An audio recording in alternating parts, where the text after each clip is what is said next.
In this video, I'm going to be doing a build based on the 9th Gen i5 9600KF CPU and the GTX 1650. So if you want to check that out and see what benchmarks I get out of it, then stick around because it's Tech Wiz time.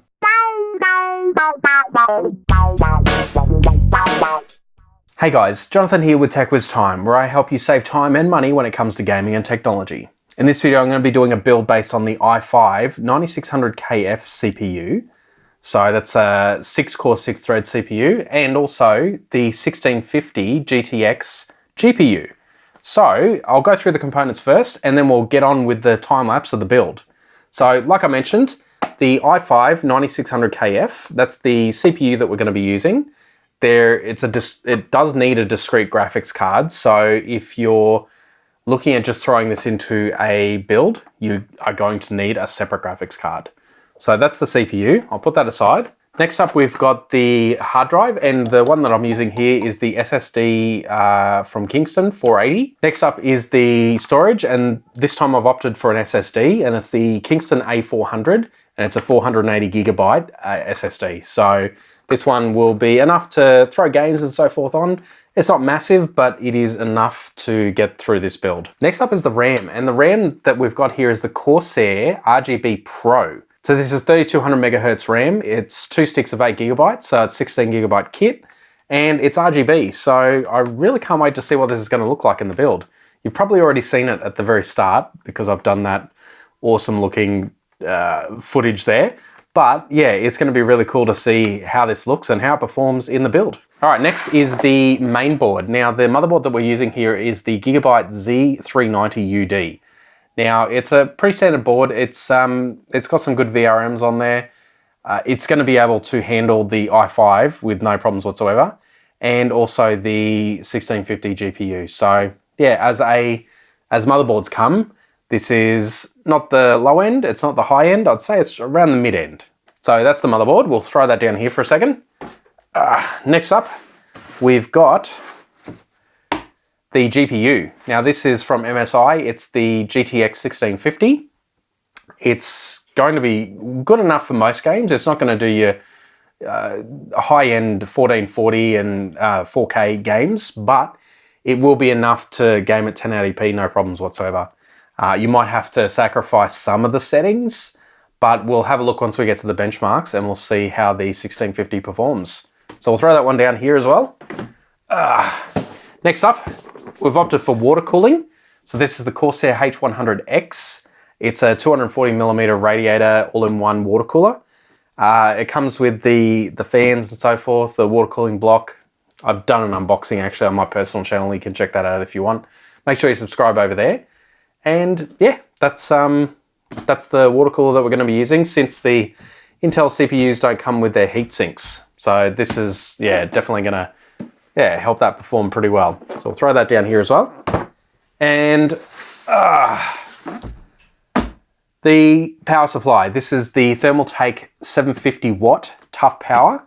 So this is a semi-modular power supply. The 24 pin and the mainboard power is hardwired in, but everything else is separated. So yeah, it's a nice, very nice actually, looking power supply, and it's going to go great in this build. There is one more thing which I'm going to try and pull up on the desk, and I'll see if it will actually work or not. So yeah, let's throw this one down here. Now you've probably already seen this on the actual, the start of the video, but this case here has side and front glass panels. This is going to be an interesting case. It's not a main brand or anything like that. It's just one of the, it's a cheap budget sort of brand build, but in saying that, yeah, I think it's going to look nice. Like I said, you've probably already seen this. I haven't, but yeah, let's keep going. What we'll do is I'll throw this on the ground. So with that said, this $900 build is a mid-level gaming PC, I guess you would say. So yeah, with that said, anyway, let's get on with the build video, and yeah, we'll start the time lapse now.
Okay, so here's the completed build. You can see here with my hand that it's a glass front panel, which is pretty nice looking.